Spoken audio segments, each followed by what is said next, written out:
doesn't look like we have any other folks right now in the waiting room, so I will go ahead and get us started. Good morning, everybody, and happy Friday in the final weekday of what has been a very wild week, I know from many of us. My name is Sarah Curley. My pronouns are she, her, hers, and I'm a prevention coordinator with WCASA. And this morning, if you are joining, hopefully you know that today's webinar will be all about anti-racism for white folks, led by the wonderful organization Groundwork. Before I pass things off to the folks from Groundwork, we're just going to cover a couple things from WCASA's end, and then we'll get started.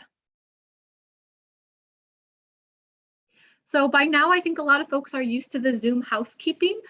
We do ask that while folks from Groundwork are facilitating that we keep ourselves muted, but please do feel free to use the chat if you have questions or comments. If you have the capacity to be on camera today, that would be great, but we know that that's not always the case for folks, whether they're meeting with clients or any other reasons, that's okay. So if you're able to have that video on, awesome. If not, we understand. And we will be recording this session. We will not, there will be some activity within this webinar. So the breakout rooms where folks will be speaking with one another and with participants will not be recorded, but the larger educational and facilitation points will be recorded, just so everyone is aware. So you might already know this if you've had the chance to view our other two webinars in this series, but we are doing a giveaway for folks who are attending the prevention webinar series, and that is a copy of the Sexual Citizens book by Jennifer S. Hirsch and Seamus Khan. We had the pleasure of chatting with them at our last webinar. Sexual Citizens is all about the dynamics of sexual violence in college communities and on college campus. Fantastic read as somebody who recently finished it. Really can't recommend it enough. And all you have to do to be eligible for the giveaway is attend this webinar. So if you're here today, you automatically go into that potential draw pile, and we will let folks know if they get the copy at the end of this series. Quick little bit about our WCASA team who has helped make this series possible. I mentioned myself, Sarah Curley, a prevention coordinator. I will mention our other colleague, Angie, who was unfortunately not able to join us today, but another fantastic prevention coordinator with WCASA. I don't know if Megan and Peter would like to introduce themselves. We're lucky to be joined by them today. I don't want to speak for them. So. Sure. Peter Fiala, technology and events coordinator. And happy to be here. This is an exciting series, and I hope you like it. Hi, excuse me. Hi, I'm Megan. I'm WCASA's evaluation coordinator. I've been with WCASA for about 4 years, and I'm really excited about this webinar. Great, thanks you too. If you're looking for any additional prevention resources from WCASA, that is a link to our prevention page. We also have recordings of our previous webinars, both in this series and WCASA at large on our YouTube page. So if you're looking for the first two recordings from our webinars on community resiliency and historical trauma, or all about the sexual citizens study, you can find those on our YouTube page.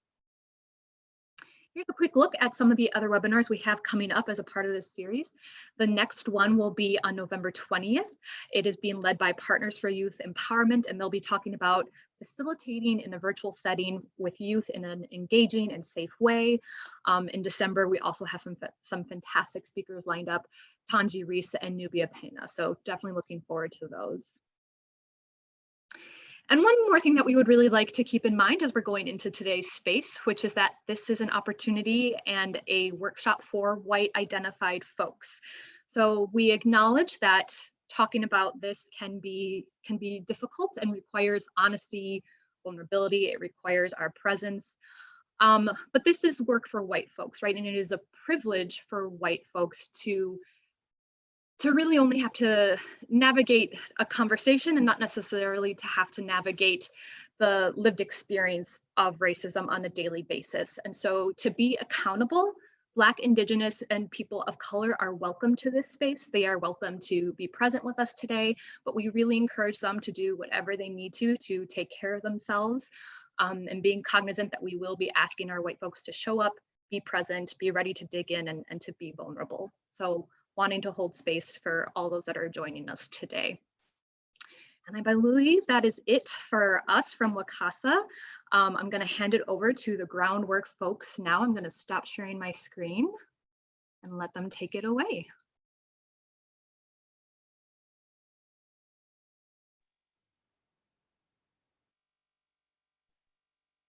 Hello, everybody. My name is Jill. My pronouns are they, them, theirs. I'm a member of Groundwork. I don't know who from Groundwork or who's going to share the slides, but we did have a slide. I'm joined today with my colleagues, William, Rec, and Laura. And I'm going to let them introduce themselves.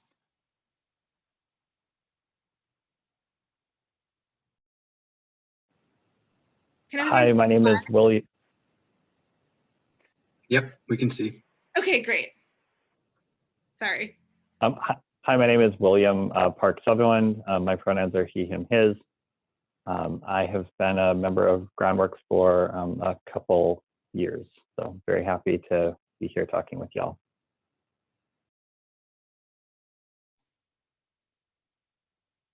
My name is Rec. I've been with Groundwork just since January, and I'm really glad to see so many people here today. It's really exciting that so many people are interested in digging into this work.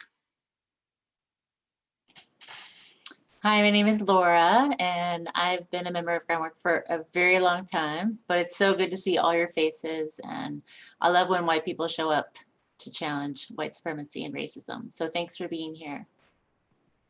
Laura, you were one of the founding members, weren't you?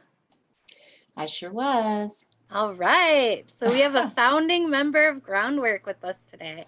I've been with Groundwork for 2 years, I don't know.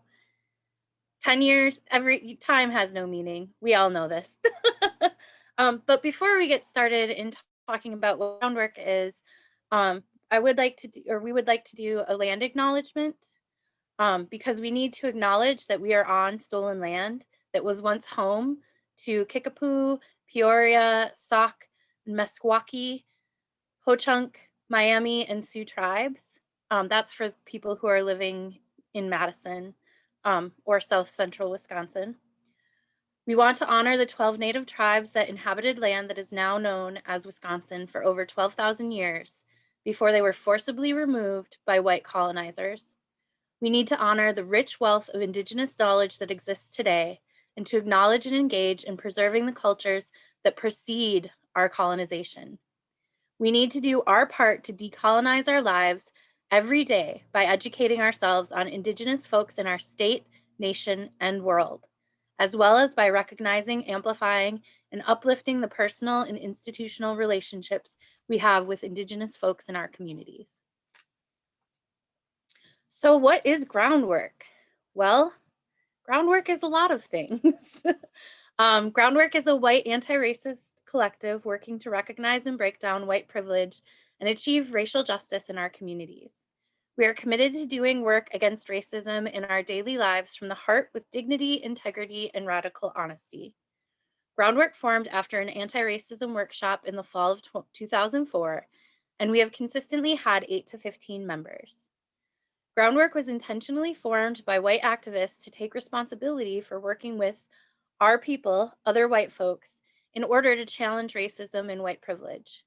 Building on the long history of racial justice work, past and present, and working with leaders of color in our community, we seek to strategically organize white people to understand the impact white supremacy has on our lives, communities, and movements for social justice, while strengthening our courage to work for racial justice in all that we do. We are an open group and welcome people with a commitment to deepening their understanding and taking action to end racism. Groundwork's Madison's mission is engaging white people to work for racial justice, working in collaboration with organizations led by people of color, and deepening our members' own education and leadership development. We are allied with Freedom Inc., Urban Triage, Free the 350, and the Dane County Time Bank, as well as many other organizations led by people of color. We are also a member of Showing Up for Racial Justice. And with that, I'm going to pass it on to guidelines, workshop goals. Nope. Yeah, so we're just going to briefly go through the goals of this workshop, and then talk a little bit about the agenda to give you a sense of what you can expect. And then we'll go into our guidelines. So our goals for this workshop are to explore our own and collective understanding of white privilege, white supremacy, and anti-racism, to share with one another our understanding of how racism shows up in all or majority white spaces, and strategies for influencing the systems that we inhabit, where we have influence. And our other goal is to help us as white people examine how racism impacts our lives and impacts our institutions, and discuss how we are in our own process of working toward racial justice. So next slide, Rick. So to give you a sense of what we're going to do today, so we're going to talk about the guidelines. We are going to go through a short presentation about the white ladder, and then we'll have some small group discussions about that. We're going to give folks about a 5-minute stretch break. Then we're going to come back, and we're actually going to do some individual writing and or thinking that Rec is going to help us facilitate. And then we're going to share strategies, or kind of discuss strategies and explore options for interrupting racism. And we'll have small group discussions about that as well. And then we'll do a closing. So we've got a lot to do, and thank you all for joining us. So we wanted to go over some guidelines for today's workshop. And a lot of this is we want to encourage people to be vulnerable, but that means that we need to be agreed about how we're going to treat each other and how we're going to handle today's work. So our workshop guidelines, the first is that anti-racism work is a lifelong journey. We're here to get vulnerable and honest about how racism shows up. We recognize that the impact we have on others matters more than our intentions. Each of us has biases. They do not reflect the character of our being unless they go unchecked. Be open to being challenged. We need to get comfortable with discomfort and criticism. Defensiveness and denial is expected. We ask that you sit in the discomfort and learn to reflect rather than respond to these feelings. What is said here stays here, but what is learned here leaves here. And we're inviting you to be open, honest, and vulnerable in this space. Please use our short time together to dig deep. It's essential to anti-racism work as white folks to dig deep and reflect on our shortcomings and growth edges.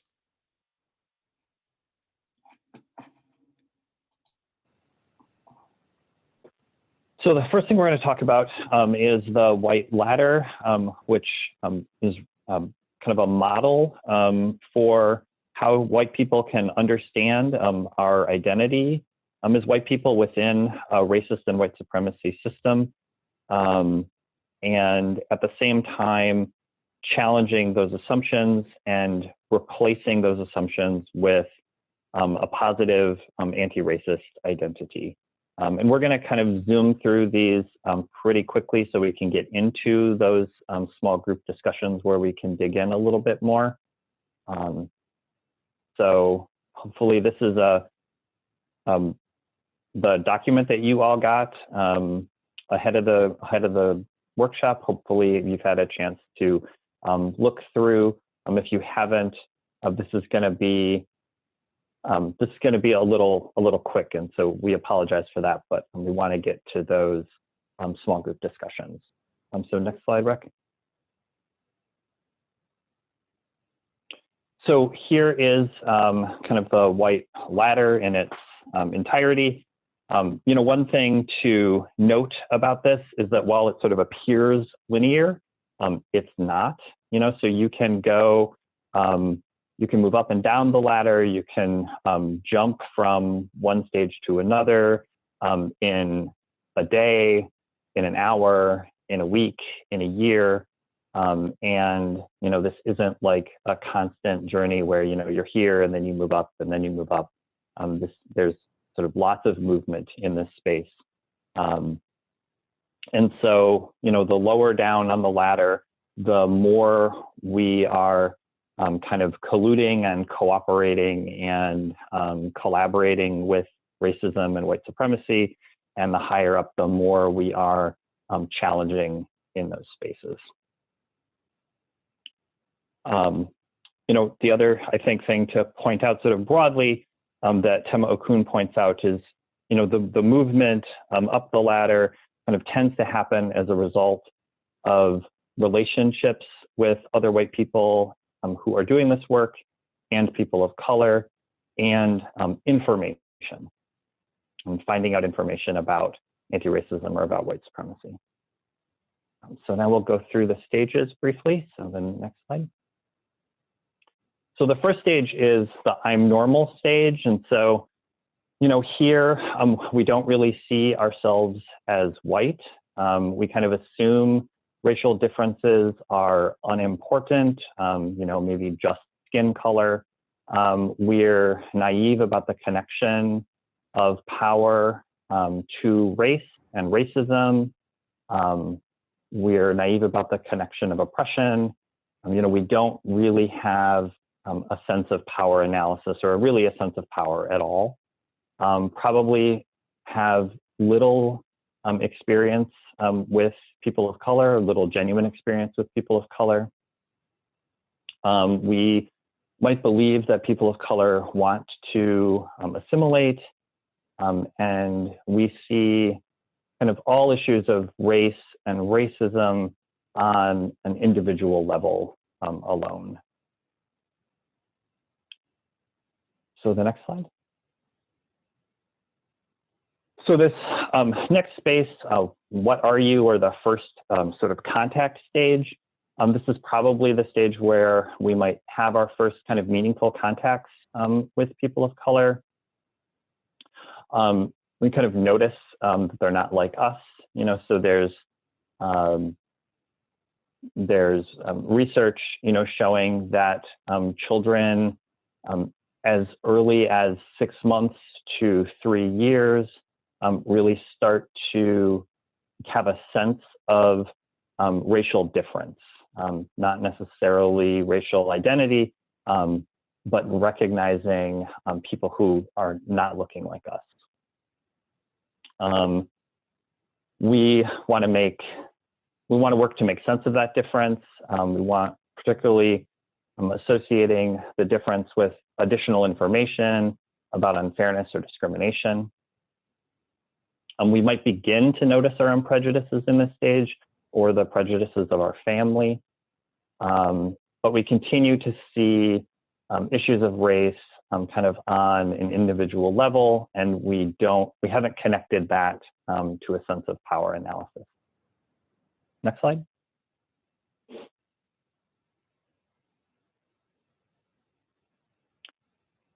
So in this next stage, the be like me stage, you know, this is where we want to be seen as an individual. We kind of begin to have a sense of white privilege, but have kind of little or no awareness of its connection to power and its connection to systems. We kind of want to flatten out those differences. We kind of believe in this importance, or this fundamental idea of fairness. Might feel apologetic or guilty or fearful towards people of color. Again, sort of seeing racism as a problem between individuals and through that individualistic lens. We might think that, you know, people of color should just kind of get over racism. We might cherry pick examples of where, you know, a person of color has sort of made it. And so, you know, that's an example of how, you know, maybe this isn't really a systemic issue. And then we don't really see ourselves as part of the problem. So the next slide. So in the denial and defensiveness stage, we're sort of forced to see ourselves as part of a group, as part of the dominant group. But we might blame people of color for creating their problems. You know, if only they just blah, blah, blah, blah, blah. We might deny any privilege or power that we have as members of the white group, either collectively or individually. Kind of believe people of color aren't trying hard enough. I mean, so they have to want to do better. I think Jared Kushner said something almost exactly like that about his beliefs. We might look for evidence or see evidence of reverse discrimination, insist that the playing field is level or that the playing field sort of can easily be leveled, and then believe in power, but believe in power kind of on an individual basis rather than a systemic basis. And we're actually going to share a couple examples of these just to sort of have a better sense of how we feel them and we interpret them. So Rec has an example to sort of share about how this stage works. Yeah, so I had an experience a number of years ago where we were getting ready for a conference at work, and I sent out sort of an email saying, you know, here's the deadline for getting things in. I need things by this time. And a woman of color came down the hall and said, you know, the way you're dealing with time and this urgency of time is really coming from a white supremacist culture place. And I was like, not having it. And so I got really defensive because I couldn't even see that what she was saying was that she was having a hard time and struggling with the way that I was treating her. And so I think that's like a big piece of it, is it's really easy to lead between denial and defensiveness, to sort of bounce back and forth between them.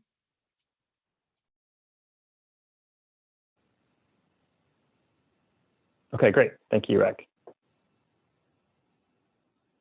So the next stage is guilt and shame. You know, white is not right, I'm bad.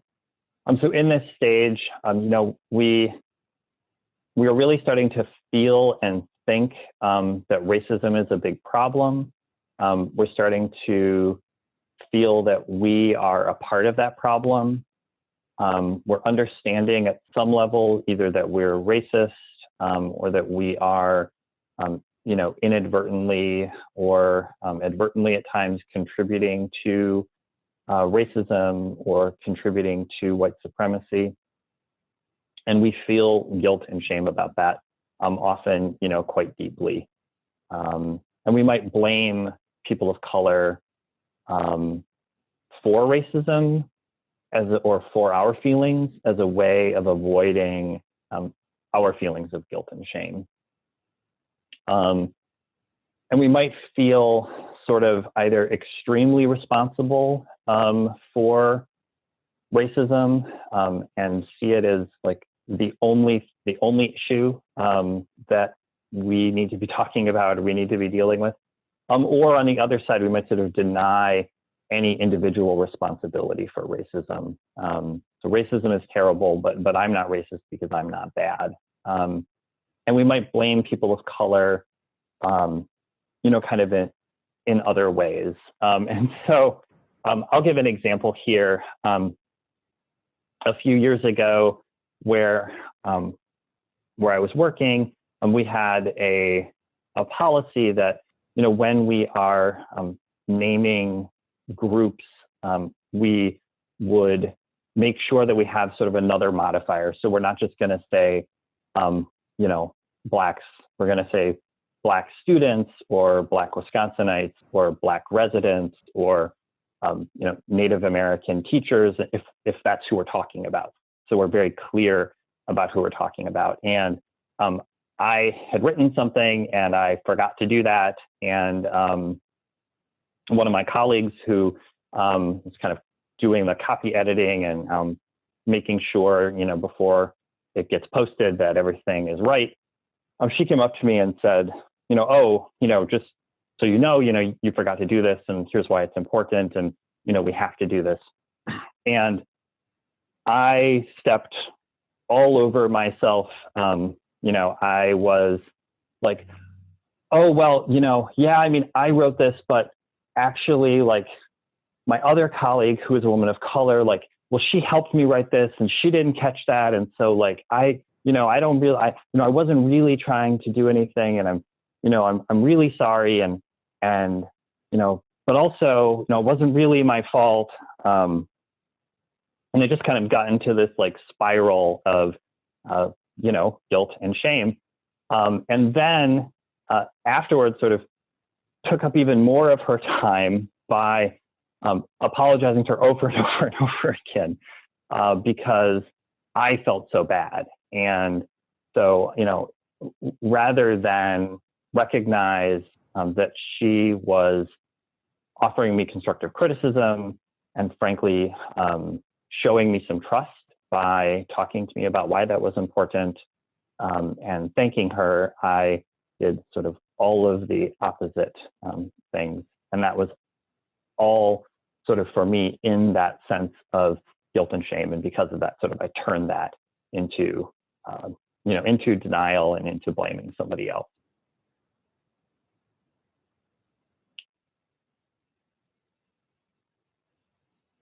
So the next stage here is open up and acknowledgement. So, this is where we, I think, really start to see racism at the systemic level, recognize it as being socially constructed and illogical. We might relate to people of color who are like us, who are starting to have similar ideas.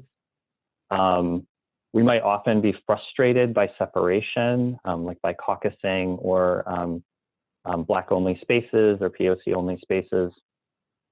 We might feel apologetic about our privileges, sort of wish, we didn't have them.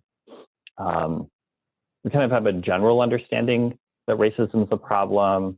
We don't really have a strong analysis of the ways in which it's personal and institutional and cultural. We might see racism kind of as a result of flaws in the system, or kind of, consequences of decisions, but not understanding racism as part of the system and intentional. We might see them as unintentional consequences of the system. We might also get sort of way enthusiastic about kind of celebrating diversity and making sure that we really want to celebrate that, and without understanding kind of, again, sort of those power dynamics that might be at play with us as white people and the dynamics of racism. And so the next stage is the taking responsibility / self-righteousness stage. White can do right, especially me. So in this stage, we really do see ourselves as part of a white group. We understand and sort of beginning to take responsibility for our own power and our own privilege. We are getting comfortable with separation and understanding the importance of separation and caucusing. We continue to have feelings of guilt and shame and frustration and anger, but also some joy and happiness, might probably have some deepening relationships with people of color and kind of increased multicultural experiences. Excuse me. Might start to distinguish between commitment and perfection, kind of start recognizing that we are going to make mistakes in this space, and that we still need to do the work, and we still need to make those mistakes. Start to value self-reflection. But we also might start thinking of ourselves as kind of separate from and better than other white people or most white people.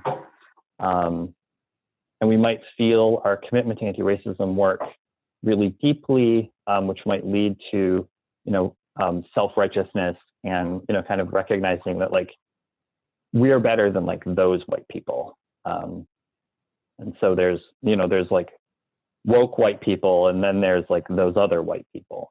And I think Rec has an example of this as well. Yeah. So when I took Groundwork's workshop last year, part of the application questions was like a question that was something like, what anti-racism trainings have you, or like, what experience with anti-racism do you have? And I had this inclination to just put down like every training I'd ever been to and to like name drop who I'd been trained by and like, you know, let me tell you about how anti-racist I am and how you want me in your training. And, you know, that was coming from a place of like complete self-righteousness, completely focusing it on myself and not focusing it on the work. Great. Thanks, Rec.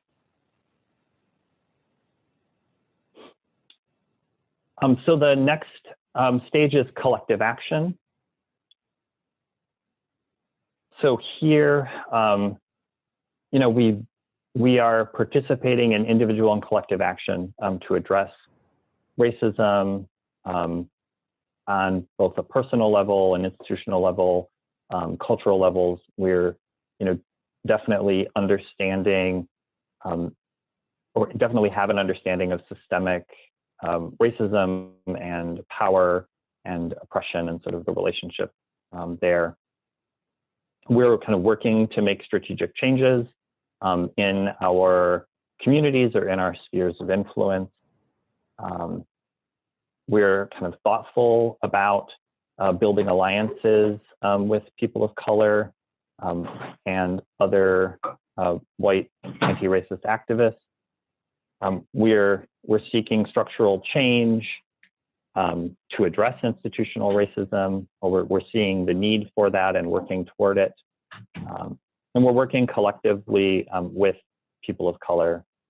And we're claiming our identity, you know, as a white person and seeing ourselves as a white person in a racist society.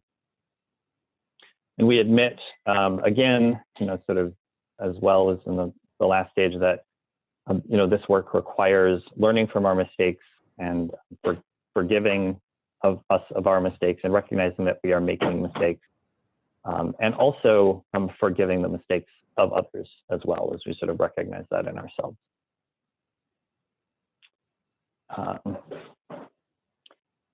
And then the last stage, which, you know, I think is in a workshop that I took, one of the presenters said, you know, she thought that this stage was sort of aspirational and that maybe very few white people have spent time kind of in this stage. But this is where, you know, we're seeking to achieve, we're living and working in strong anti-racist organizations and communities with, you know, complexities and challenges that a vision brings. We are consistently organizing and community building, and that has the power to heal the remnants of racism, internalized racist oppression, and internalized white supremacy. One of the things that I found interesting in the article, again, as I was rereading it, is that Tema Okun says,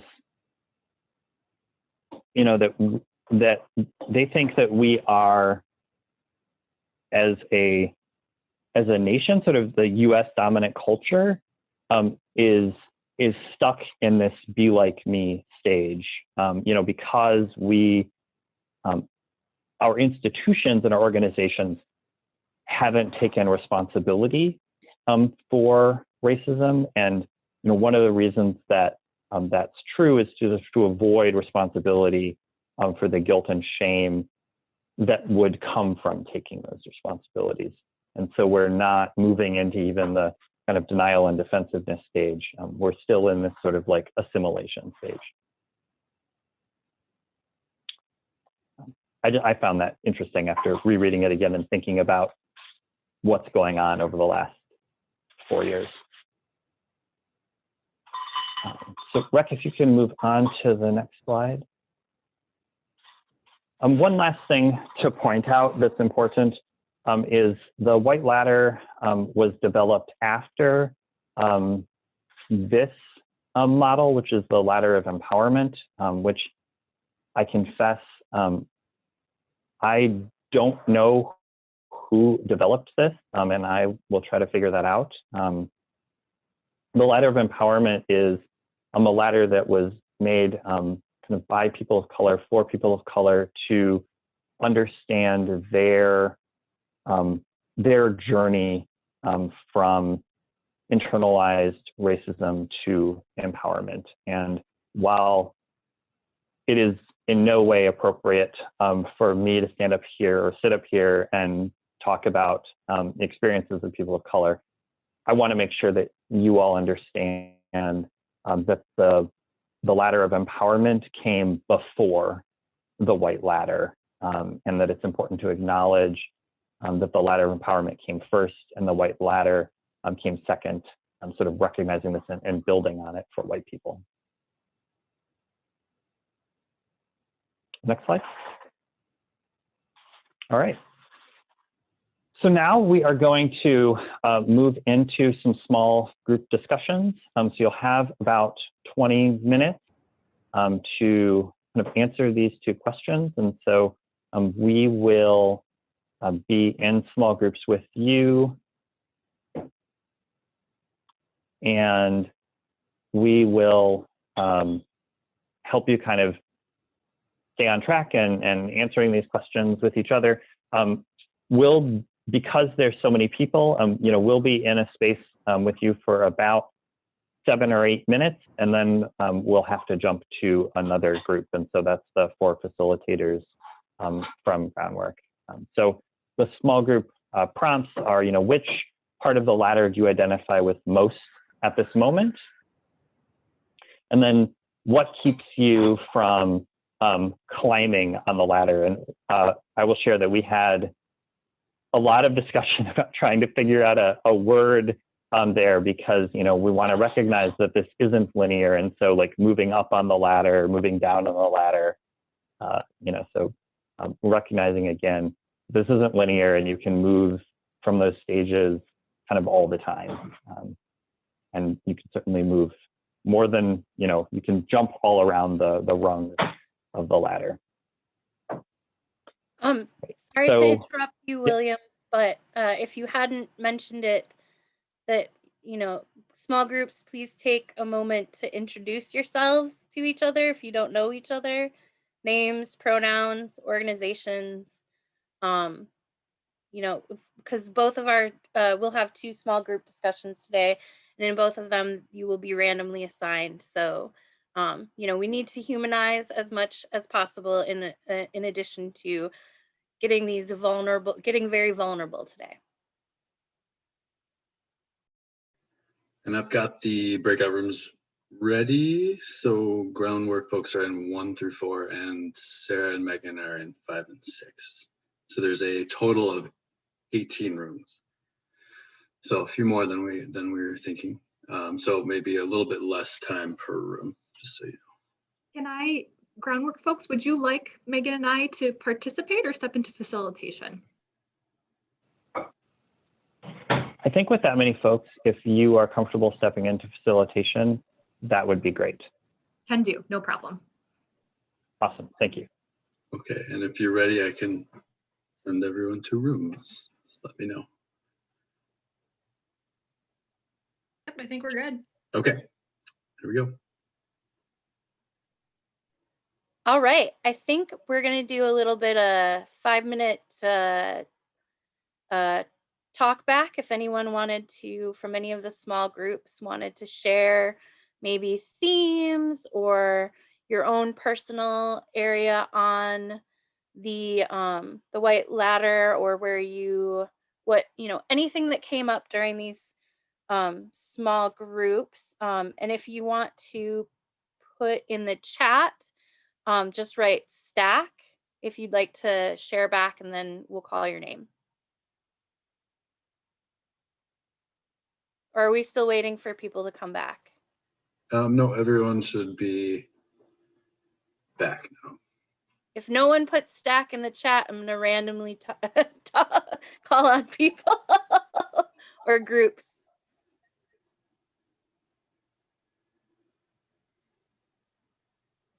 All right, Rachel, thank you. You're welcome to unmute. I'll be brave and go first. Yay! but our group talked a lot about that guilt piece being something that holds back and a fear of failure, um, um, especially related to past harm that we have caused and not wanting to do that again. Yeah, that's kind of where our theme was. Thanks, Rachel. Yeah, that's as long as we can get past the guilt part and move towards the what can I do to not do this harm, cause this harm again, and or what can I do to repair this harm, which, you know, sometimes you can't, but moving forward and transforming the harm can be very powerful. So thank you. Next we have Marissa. Thank you.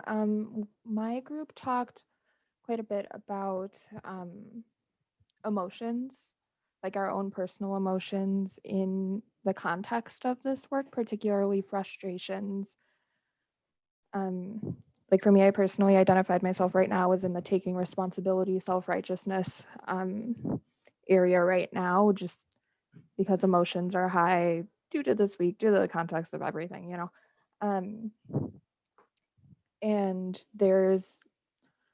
we were talking about how when we're seeing other folks, whether it be colleagues or people in our personal lives, maybe outwardly saying that they're looking for change or they're looking to do this work, but internally aren't really doing that, or are maybe on different viewpoints or different areas of this ladder, it can be hard to shut off that initial frustration of, well, why aren't you here? Turn off that judgment piece as well of, you know, I'm inherently calling myself better. Why aren't you here?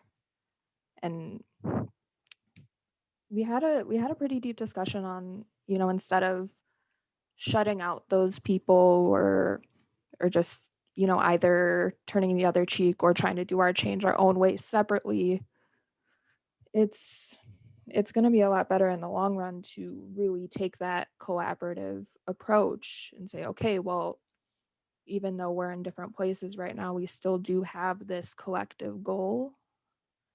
And it sounds like we want to do it differently. And how do we use our viewpoints and experiences to get there? Yeah, that's great. Yeah, it's how do we invite people to do the work with us? How do we, I know it can be a lot. I know this is something I personally struggle with, and I'm sure my fellow Groundwork members can also relate that, like, how do we get people to want to join us without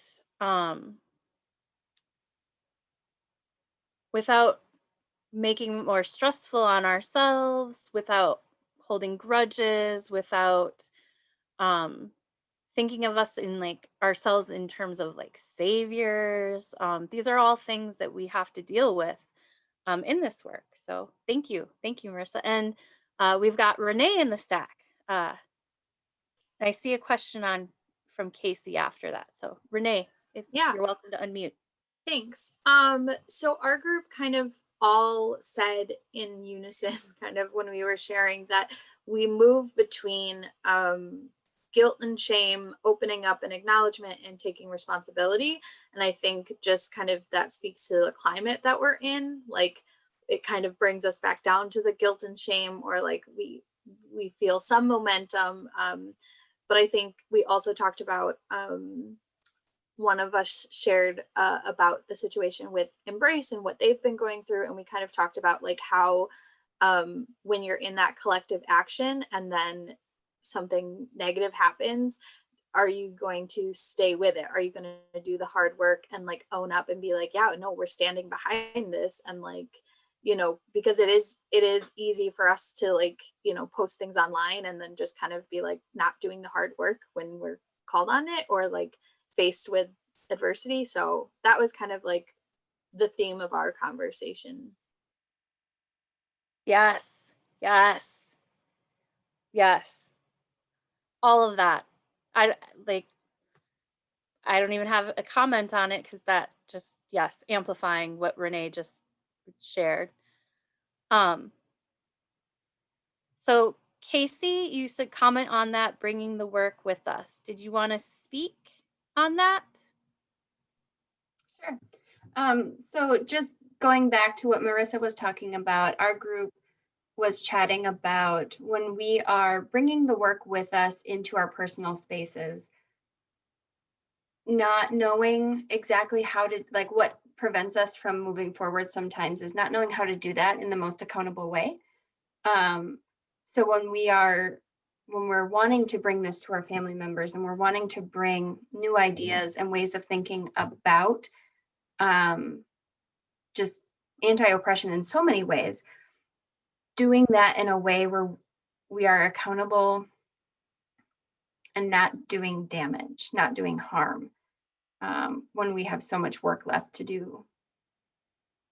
I don't know that I'm explaining it well. Sorry. Oh, nope, I hear you, Casey. And I think at least what I hear from you is that it is a constant struggle to bring the work with us and hold ourselves accountable and hold others accountable without doing more harm. And part of that is continually educating others, educating ourselves, and being open to criticism, critique, challenge, and doing that reflective work so that we can be confident that we aren't doing more harm, or that we can repair the harm if we have done it. We can't let the fear of harm, though, prevent us from moving forward. If anyone else had some final thoughts, I just wanted to share one little tidbit from the group I was in, and then I'm going to pass it back to William to close out the White Ladder section of our discussion. Sarah, I see you. I didn't want to interrupt you, Jill. I wanted to give you the chance to share first.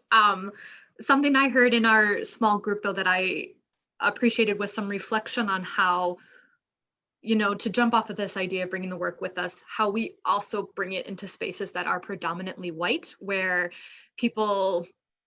it might be our automatic assumption that we don't have to have discussions there, we don't have to reflect on this or bring this work with us in those spaces because there isn't a need and nobody in that space or that room is maybe thinking about it consciously.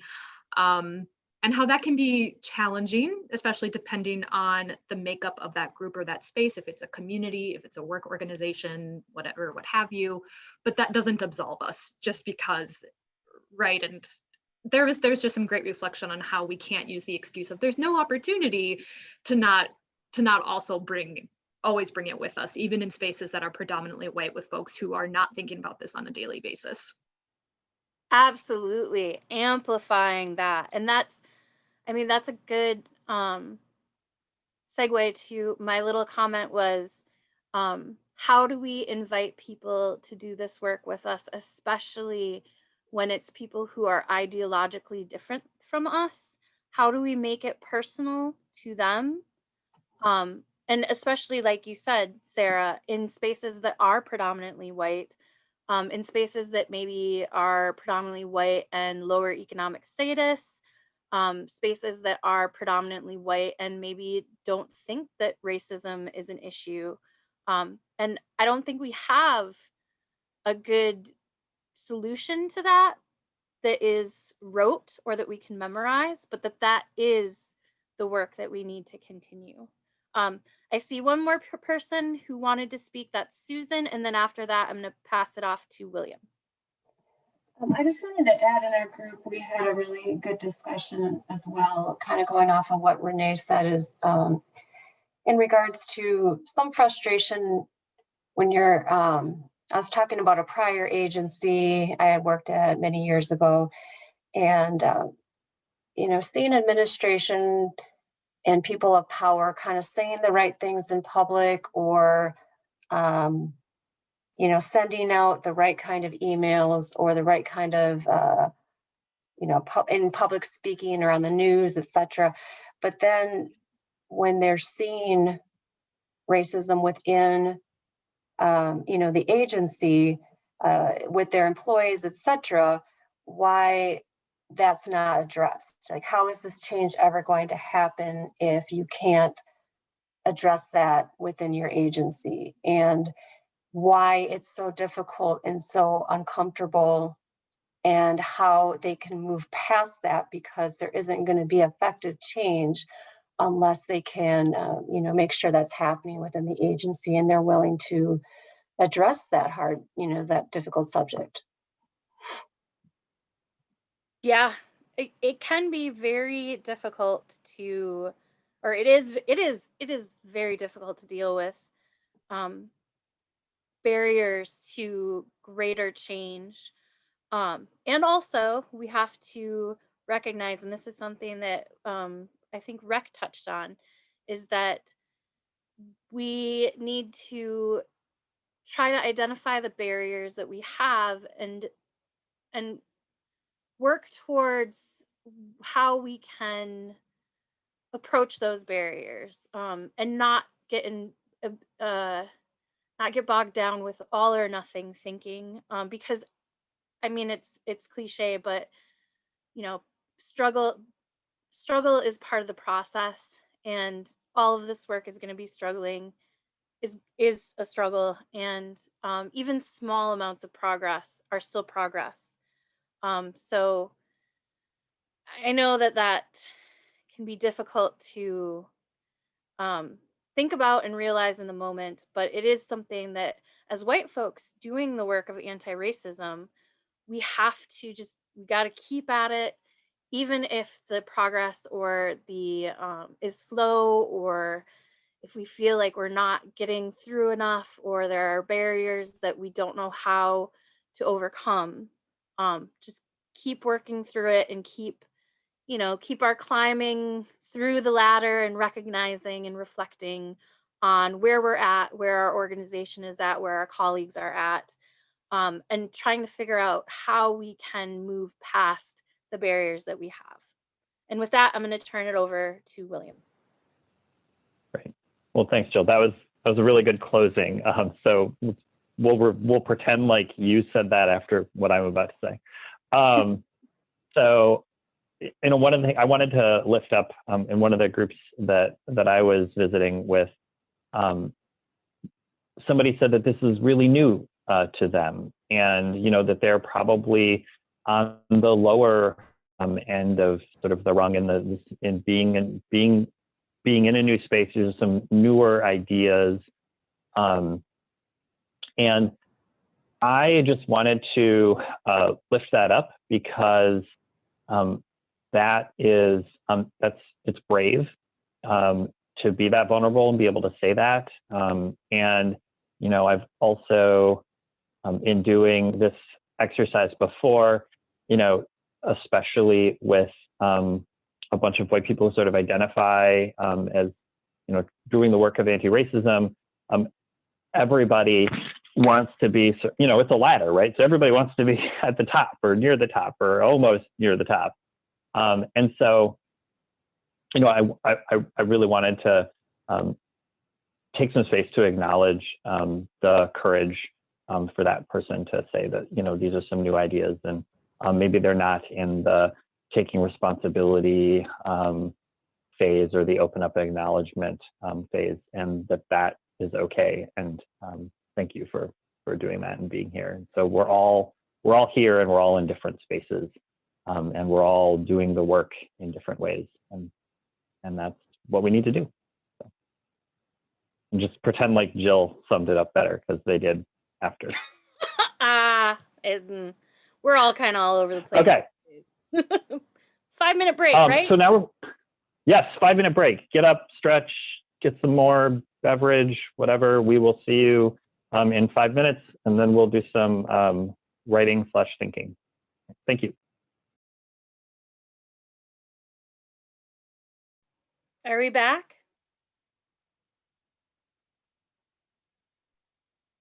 I think we're back.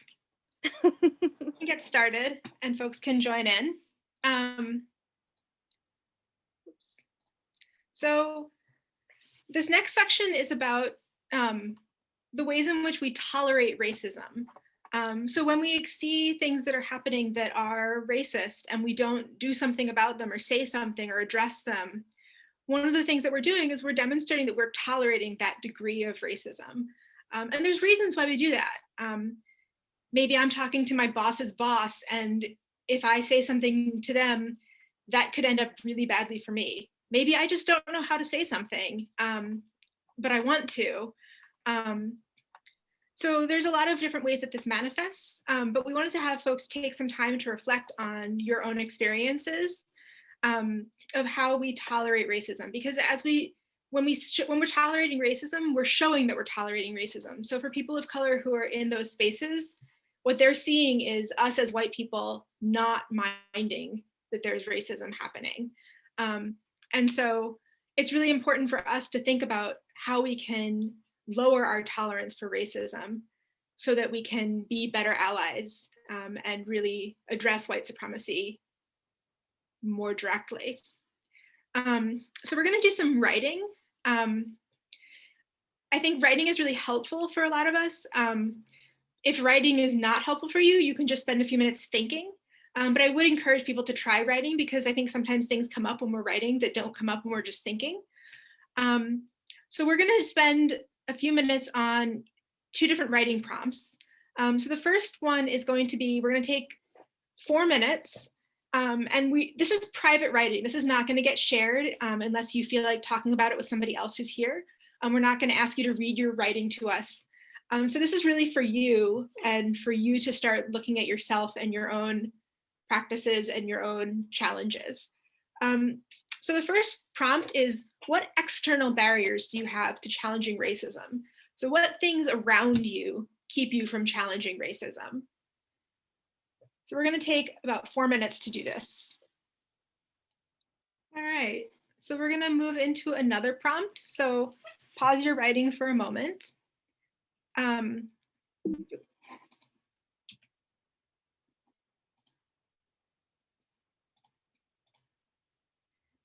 The next prompt is going to be, what internal barriers do you have to speaking up about racism? And this gets at some of what we talked about with the white ladder. So like, what are the things within you that keep you from speaking up when you see racist behavior or racist actions? What stops you within yourself? These are things that we have more control over because they're within us. So again, we'll take 4 minutes. All right, so we're gonna wrap up our writing. If you did some writing or if you did some thinking, I encourage you to come back to those things later and maybe start thinking about how you can address some of the barriers that you came up with. But for now, I'm gonna pass it off to Jill to talk about strategies for interrupting racism.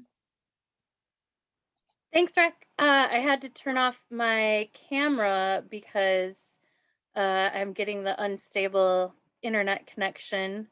So if this is garbled at all, please let me know. And before moving on to the strategies, Britta put in the chat what happens when the barriers involve job security or financial wellness. And that's a great question. That's not a question that we can answer, because those are barriers, those are external barriers that, depending upon our situation, where we work, who we are accountable to, those are real barriers that can keep us from speaking up.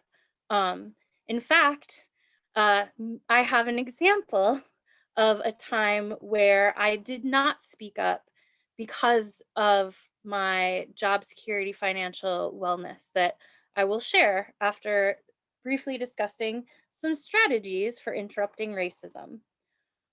So put a pin in that. So the first thing that is, I think will be helpful, especially for folks who are not as far, or maybe starting their journey on the white ladder, is to get curious. So when someone says something that might be outwardly racist or implicitly racist, or a microaggression, or anything that just kind of strikes you as maybe this is racist, ask questions, ask them for clarification, ask them what they mean. But but avoid being accusatory. I know this is, and I put an asterisk on that, because if someone is being obviously racist, if someone uses a slur, everything's off the table. I mean, yes, I would love to say, be kind to people even when they say terrible things, but I'm not going to ask you to be kind when someone is using a horrible, horrible word. I will, you know, if you have that in you, awesome. But also, I think that it's okay to have a feeling of harm, because these things harm all of us. But when someone says something that maybe they don't know is racist, a lot of us say things that we don't know are racist. For example, when there are phrases, colloquial phrases that have a history in racism, we might unwittingly say something. But in these situations, you need to get comfortable with being disruptive and not talking about how you feel. So disrupting when someone says something that could be taken as a microaggression or is outwardly racist, pushing back against that Midwest nice and talking about how that makes you feel is necessary for growth, for connection. Someone says something and you're like, hey, that's not okay to say that. You know, this is you know, example. So for example, I hear a lot of people, and this is a very microaggression, I hear a lot of people who say, well, we just don't get a diverse amount of candidates who are qualified for this position. Okay, well, why do you think that you're not getting a diverse group of candidates? What kind of barriers are occurring that are preventing people from having opportunities that white folks have? How are you putting the onus on people who have been um, uh, ostracized from academic communities or educational opportunities? How are you making an impact in the communities to attract people who want to be a part of your organization or who want to work with you? And really kind of pushing the onus on white supremacy and not necessarily attacking the individual and their personality is where we're going to try to move. Though being comfortable with saying, when you talk like this, you know, it hurts me because I care about these things, is also necessary. And I know this is all difficult because of the Midwest nice, especially, I mean, I don't know how everyone identifies, but it leans heavily women and non-binary folks in this group. So it's one of those things, that learned behavior of being nice and being polite. And we really have to push against that and get comfortable with pushing against that. Also know that you might say the wrong thing. You'll learn and grow the more that you deeply engage in this work. And sometimes that will cause you to move back to that guilt and shame, because sometimes you will be corrected even when you think that you're, quote unquote, the best anti-racist in the room. Part of learning is being correctable, being critical, being criticized, being open to criticism and self-reflection. It's better to say the wrong thing when disrupting racism than not to not say anything at all. And this is loosely quoted from Ali Henny, who is an amazing Black activist. There is no script to memorize. Like, I see a lot of anti-racism work trying to focus on things you can say, but really speaking from the heart and speaking like passionately and compassionately is the best way to combat anti-racism. There is no script. We can't give you a script. We can't give you the formula, because there is no formula.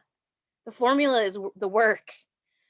And get comfortable talking about race and racism with your white friends and family, as well as your friends and family of color. And you can't just be comfortable talking about race and racism with white friends or relying on your friends of color, friends, family of color to teach you.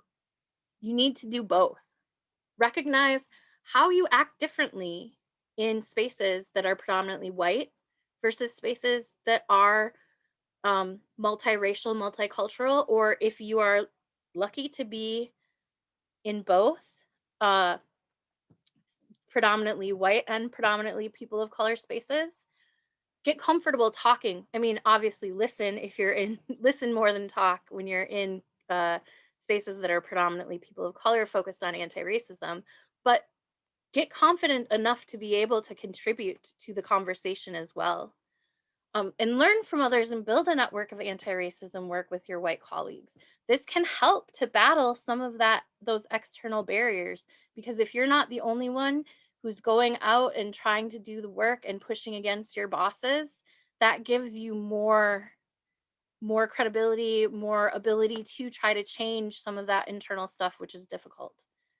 And learn from the times in the past where you wish you had done something differently or could have spoken up. So going back to this example, so when I first got a job at the UW, I was had some issues with my paycheck and had to go to HR. And this was maybe a couple weeks into my job. And, you know, we were just kind of joking around after getting everything settled. And one of the women was talking about how, talking about rescues and having rescued their dog from Mexico. And then they made a really offhand comment about hoping that the dog doesn't get deported because he doesn't have his papers. And I didn't say anything.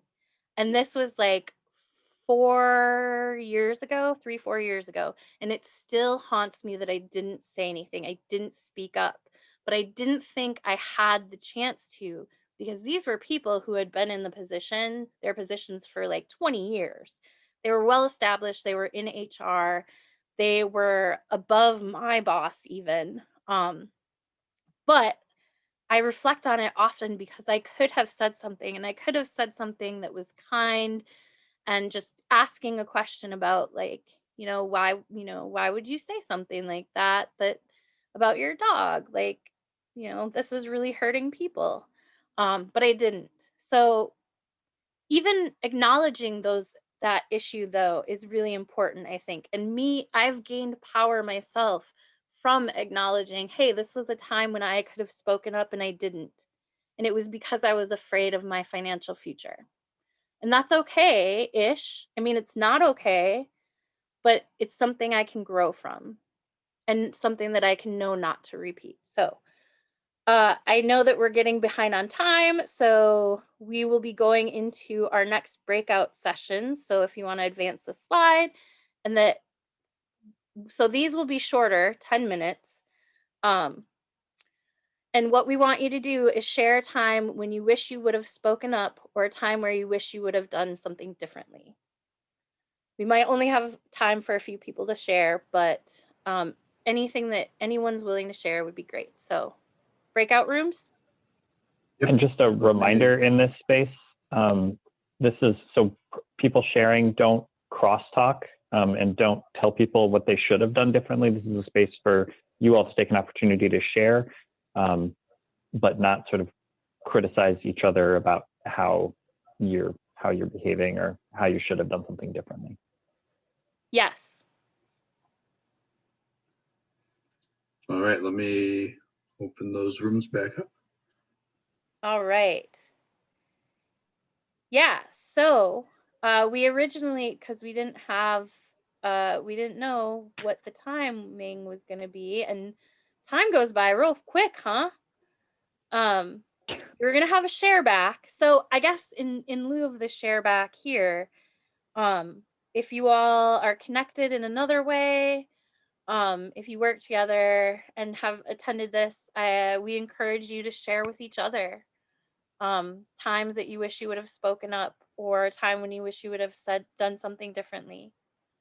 Continue the work. But with that, I'm gonna shift to William for the closing. All right, and this can also be part of the share back, and I want to recognize that, we're 2 minutes or 3 minutes till noon. And I know that there's some of you who have already had to drop off, and certainly if some of you have to drop off right at noon, we totally understand. And we might go a little bit over. And for those of you who can stay with us a little while longer, thank you. So the closing is just another sort of popcorn space. And so I think I really like what Jill did about put your right stack in the chat, and then we can find you and call on you. So just 2 questions, and you can answer one or both quickly. And so they are, what are you taking with you? And what I mean by that is, what have you sort of learned? What are some new ways of thinking, or what's something that's really stuck with you?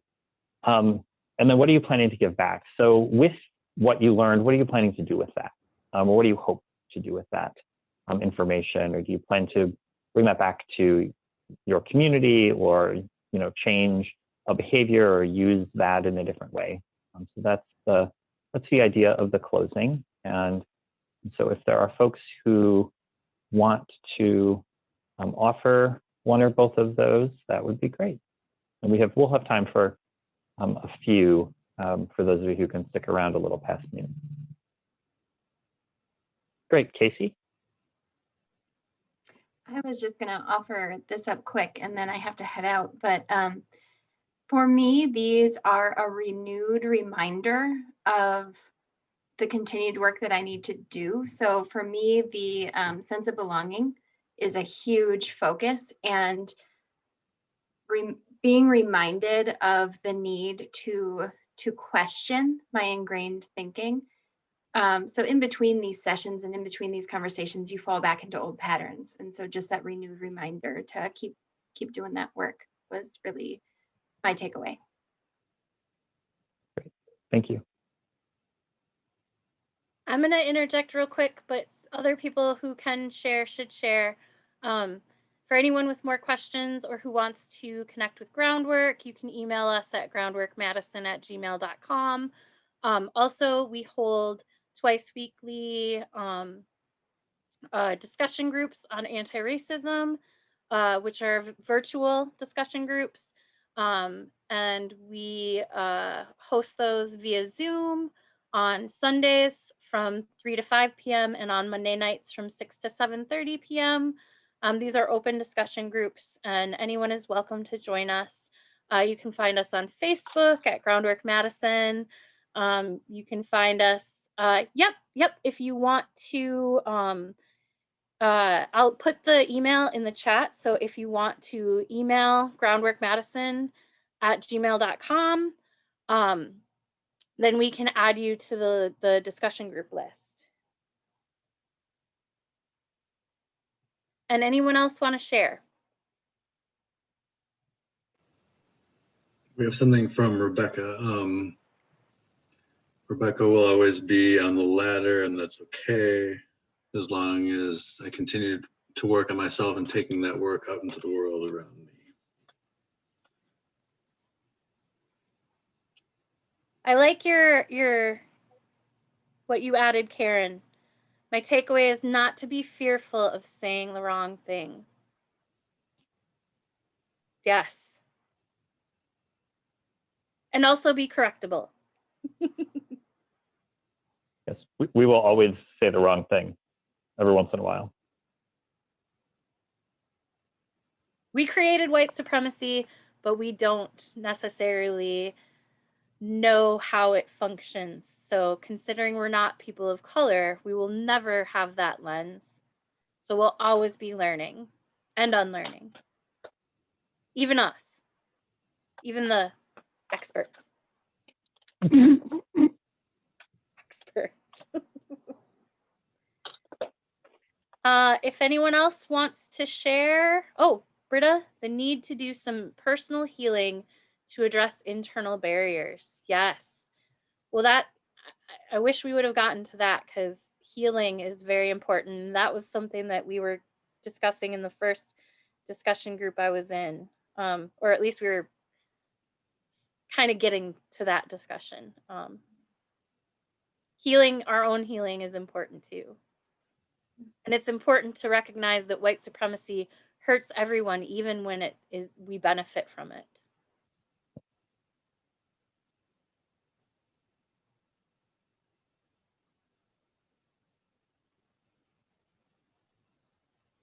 Autumn shared, taking with me is the idea my group gave me for starting my problem solving in my workspace.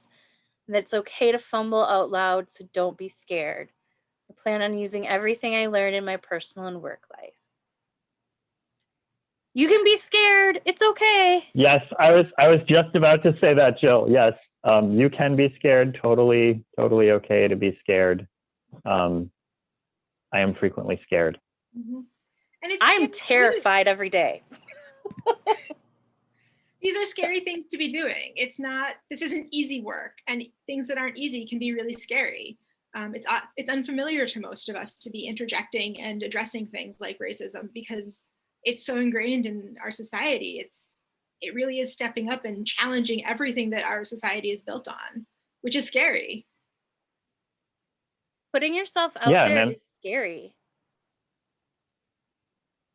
And our society tells us over and over and over and over again that we're not supposed to do it. Mm-hmm. And there's tons of barriers for not doing it. There's tons of reasons for not doing it that our white dominant culture just has at the ready. In our small group, that's one of the things that we were talking about. There's like so many reasons to not speak up and to not interrupt racism. And that's comfortable. We're comfortable with that. Mm-hmm. But I don't know who's comfortable right now. So we just have to get more comfortable with discomfort. Does anyone else have anything that they want to share? I see Holly and Megan. Megan, yes, when you're scared, remind yourself of the times you wish you'd said something and how many more of those times you've had than the times when you said something and fumbled.